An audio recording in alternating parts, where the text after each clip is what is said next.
Unlock the secret to visual motivation and conquer your goals by crafting dynamic progress bars directly within Notion.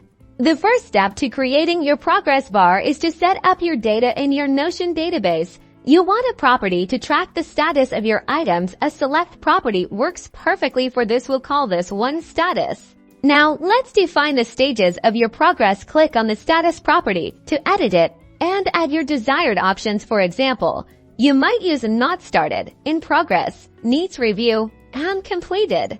Assign a distinct color to each of these options. These colors will visually represent the different stages of your progress on your bar. Blue for in progress, yellow for needs review, and green for completed are good starting points. Next, we'll group our database by this status property. Go to the View options, typically found at the top right, and select Group. Choose your status property. You'll see your database items neatly organized into columns based on their status. This is the foundation of our visual progress tracker.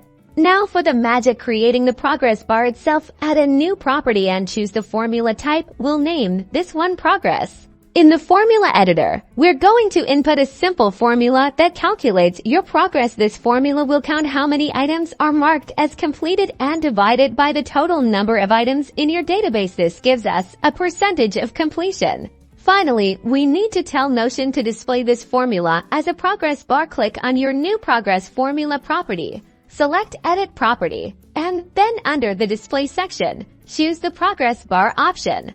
And there you have it, a beautiful, functional progress bar to keep you motivated and your projects on track. Simply update the status of your tasks or projects and watch your progress bar dynamically update, giving you instant visual feedback on your journey to success.